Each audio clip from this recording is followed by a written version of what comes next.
Hello friends, welcome to crazy GK tips. Crazy GK tips में आपका स्वागत है। आज का जो टॉपिक है उसका नाम है संज्ञा। हिंदी का प्रथम अध्याय है संज्ञा। ये प्रथम अध्याय इसलिए लिया गया है क्योंकि जो संज्ञा है इसका नाम ही है कि इस संसार में कोई भी वस्तु हो, कोई भी स्थान हो या कुछ भी अगर उसका नामकरण हुआ है तो वो संज्ञा के अंतर्गत आता है। अर्थात किसी का भी नाम, स्थान या अवस्था, गुण या भाव कुछ भी हो वो संज्ञा कहलाती है। अर्थात संसार में जो कुछ भी है वो संज्ञा के अंतर्गत आता है। इसलिए बहुत जरूरी होता है कि जो हम सबसे पहले जब हिंदी का अध्ययन करते हैं उसमें संज्ञा का ज्ञान होना बहुत ही आवश्यक है। परिभाषा देख लेते हैं। किसी वस्तु, स्थान, प्राणी, अवस्था, गुण या भाव के नाम का बोध कराए उसी को संज्ञा कहते हैं। अर्थात इस संसार में कोई भी वस्तु हो, जैसे मान लीजिए पेन है, ये पेन भी एक संज्ञा के अंतर्गत आता है। पुस्तक, कलम, पर्वत, पहाड़, कुछ भी जो नाम हो वो संज्ञा के अंतर्गत आते हैं। ठीक है, तो अब सबसे जो इम्पोर्टेंट टॉपिक है वो है संज्ञा के भेद, जो आपके एग्जाम में पूछा जाता है कि संज्ञा के भेद। संज्ञा के भेद इसमें दो तथ्य माने गए। एक तथ्य माना गया है कि संज्ञा के 3 भेद होते हैं और एक तथ्य माना गया है कि संज्ञा के 5 भेद होते हैं। अब अगर आपके एग्जाम में आता है तो आप कैसे इसको करेंगे कि 5 है कि 3 है। तो देखिए इसका जो आंसर है, देखिए बहुत ही आप आराम से इसको कर सकते हैं। अगर पूछ ले कि व्युत्पत्ति यानी कि जब इसका संज्ञा की उत्पत्ति हुई थी उस समय संज्ञा के कितने भेद थे, उस समय संज्ञा के 3 भेद थे। यानी जब शुरुआत में संज्ञा के भेद निकाले गए तो उस समय संज्ञा के कुल 3 भेद थे। कौन कौन से? व्यक्तिवाचक, जातिवाचक और भाववाचक। यानी जो प्रथम 3 आपकी संज्ञा थी वो आपके संज्ञा के भेद थे।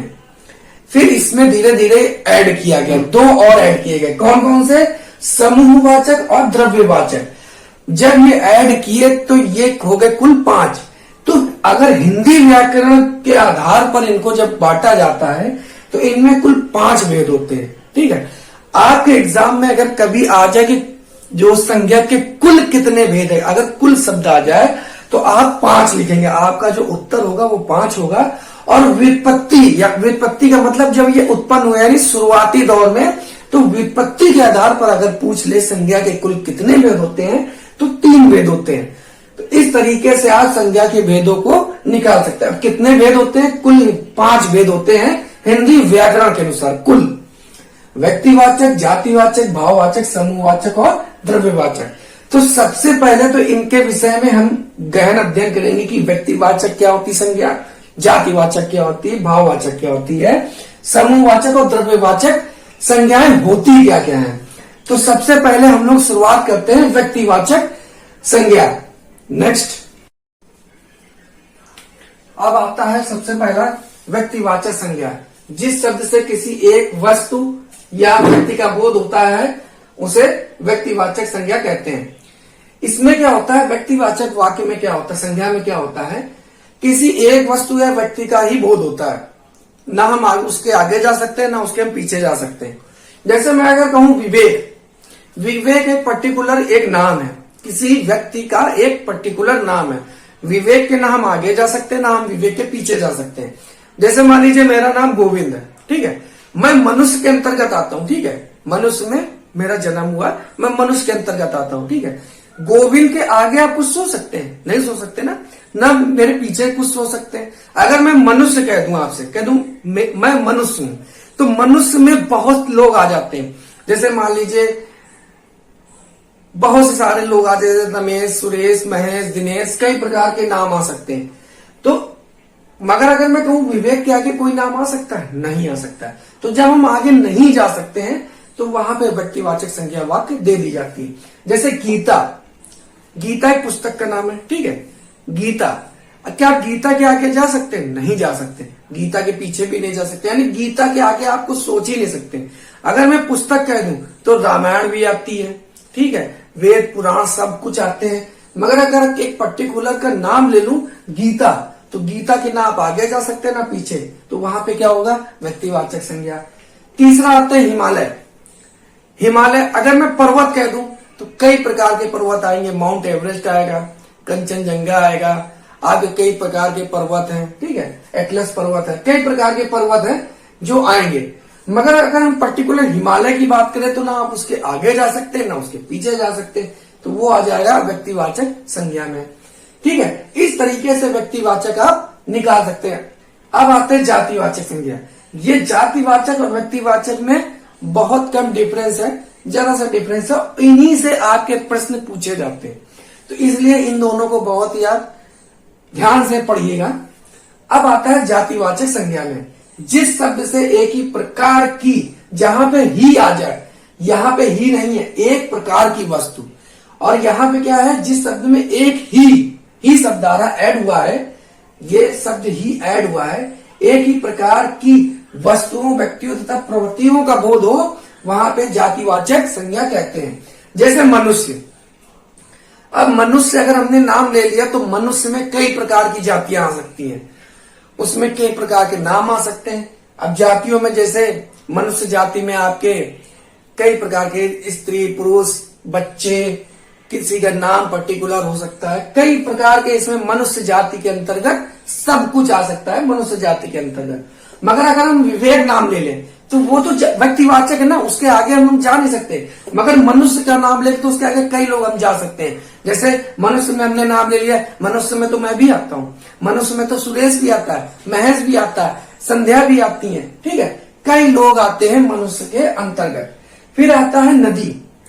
अब नदी अगर हम नाम ले तो नदी में कई नदियां आ सकती है, गंगा आ सकती है, ठीक है, गोमती आ सकती है, कई प्रकार की नदी आ सकती है, महानदी आ सकती है, नर्मदा नदी आ सकती है, कई प्रकार की नदियां आ सकती हैं। मगर नदी के आगे हम लोग जा सकते हैं, बिल्कुल जा सकते हैं, क्योंकि नदी कई प्रकार की होती है। मगर अगर इसमें नाम ले लेते गंगा, तो गंगा के आगे हम लोग नहीं जा सकते थे। तो इसलिए ये जाति का बोध कराती है नदी। नदियां कई प्रकार की नदियां होती हैं। अब आते हैं बैल। बैल में अगर मैं शिव जी के नंदी जी का नाम लूं तो क्या आप नंदी जी के आगे और कोई बैल का नाम सोच सकते हैं? नहीं सोच सकते, क्योंकि नंदी जी का वो नाम है। क्या नाम है वो, और वो किसमें है? वो बैल में, ठीक है। तो बैल क्या एक जाति को रिप्रेजेंट कर रहा है, इसलिए जातिवाचक हो गया, और नंदी जी एक नाम है, वो आ गया आपके जातिवाचक में, ठीक है। तो जातिवाचक और व्यक्तिवाचक में आप समझ लीजिएगा, अगर बैल है तो वो जातिवाचक में है, अगर नंदी है तो वो व्यक्तिवाचक में आ जाएगा, ठीक है। लड़के के कई नाम हो सकते हैं, जैसे दिनेश का नाम हो सकता है, रोहित एक लड़का नाम आ सकता है, सौरभ एक लड़का नाम हो सकता है, ठीक है। इसमें कई प्रकार के नाम लड़कों के आ सकते हैं, यानी ये कई भागों में बंट सकता है, इसलिए जातिवाचक वाक्य होगा, संज्ञा होगी। पुस्तक, जैसे मैंने आपको बताया कि अगर हम गीता ले लें, गीता भी एक किताब ही है ना, गीता हम ले लें, अगर गीता के आगे हम जा सकते हैं? नहीं जा सकते, इसलिए वो व्यक्तिवाचक हो गया। पुस्तक में कई प्रकार की पुस्तक, हिंदी, इंग्लिश, गणित, विज्ञान, गीता, रामायण, वेद पुराण, जितने हमारे वेद है, यजुर्वेद, अथर्ववेद, सामवेद, है ना। तो इस प्रकार पुस्तक में कई डिवाइडों में भाग हो सकता है। लड़का कई डिवाइड में हो सकता है, बैल कई इनके नाम हो सकते हैं, नंदी, उमा, कई प्रकार के नाम हो सकते हैं। नदी, गंगा, जमुना, सरस्वती, है ना, हिमालय, गंगा। अब मनुष्य में सुरेश, महेश, दिनेश, कई प्रकार के नाम आ सकते हैं मनुष्य में। तो ये कई भागों में बट जाते हैं, इसलिए इन्हें जातिवाचक संज्ञा का नाम दिया गया है। जबकि व्यक्तिवाचक में कोई भी बटता नहीं, जो जैसा है उसकी स्थिति वैसे स्ट्रांग बनी रहती है, उसको हम लोग तोड़ नहीं सकते। यानी विवेक को हम लोग तोड़ नहीं सकते, गीता को हम लोग तोड़ नहीं सकते, हिमालय को हम लोग तोड़ नहीं सकते, तो वो व्यक्तिवाचक में आ गया। ये कई भागों में टूट जाते हैं, तो ये जातिवाचक संज्ञा में आ गई। अब हम लोग नेक्स्ट टॉपिक पे चर्चा करते हैं, भाववाचक संज्ञा पे। भाववाचक संज्ञा, जिस शब्द से किसी व्यक्ति या वस्तु के गुण, धर्म, दशा तथा कार्य व्यापार का बोध हो, उसे भाववाचक संज्ञा कहते हैं। बहुत ही आसानी से आप इसको देख सकते हैं। जैसे लंबाई, अब किसी व्यक्ति या गुण में क्या आता है? लंबाई है, वो मीठा बोलता है, उसका व्यवहार अच्छा नहीं है, तो ये सब उसके गुण धर्म आते हैं, ठीक है। तो लंबाई, नम्रता, ठीक है, नम्रता, मिठास। अब मीठे में अगर आप मिठाई को मिठास में ले लें तो ये भाववाचक, क्योंकि मीठी चीज है तो मिठास में आ गया। चाल, समझ, बुढ़ापा, सौंदर्य, थकावट, ये इस प्रकार की जिसमें भावनाएं आपकी उत्तेजित हो उसे भाववाचक संज्ञा कहते हैं। फिर आता है समुदायवाचक संज्ञा। ये भी बहुत ही आसान है, इसको आप आसानी से केवल ऐसे ही देख लीजिए। जिस शब्द से किसी वस्तु या व्यक्ति के समूह का बोध हो उसे समूहवाचक संज्ञा कहते हैं। अब जहां पे समूह दिखे वहां पे समूहवाचक या समुदायवाचक संज्ञा हो गया। जैसे मेला, कई सारे भीड़ आती है, वहां पे भीड़, बाजार, सेना, यहाँ पे गैदरिंग बहुत होती है, ठीक है। क्राउड गैदरिंग जहाँ पे हो वहां पे समुदायवाचक संज्ञा उसके अंतर्गत आता है। बहुत ही आसानी से देख सकते हैं। अब नेक्स्ट देखते हैं द्रव्यवाचक संज्ञा। जिन शब्द से किसी वस्तु, धातु, द्रव्य तथा ऐसी वस्तुएं जिन्हें नापा तौला जा सके उसे द्रव्यवाचक संज्ञा कहते हैं।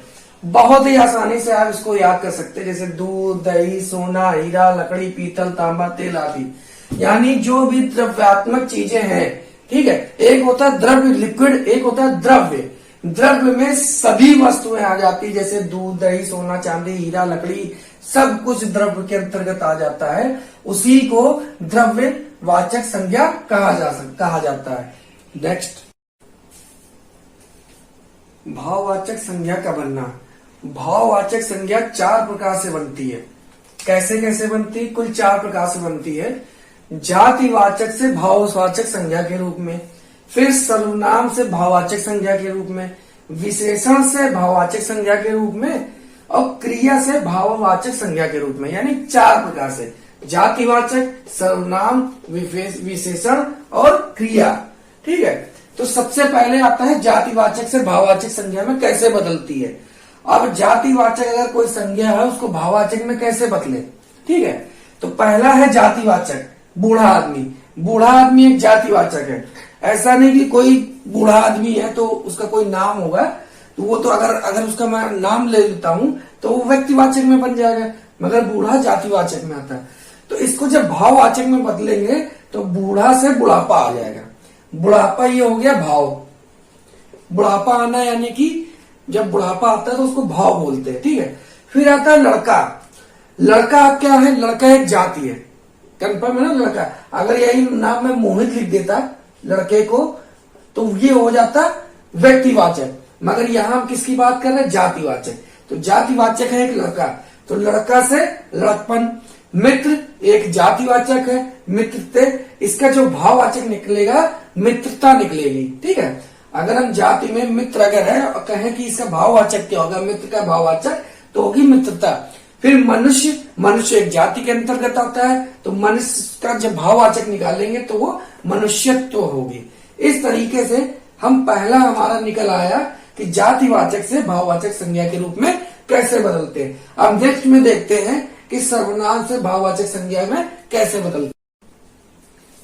अब दूसरा है सर्वनाम से भाववाचक संज्ञा के रूप में।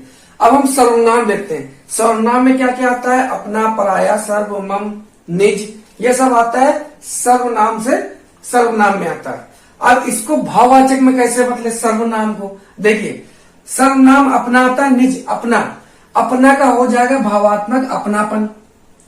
अगर आप भावना के रूप में देखें तो अपने का अपनापन, ठीक है, अपना। तो पराया, पराया का परायापन, ये भी एक पराया का भाववाचक परायापन, ये भी एक भाव दे रहा है।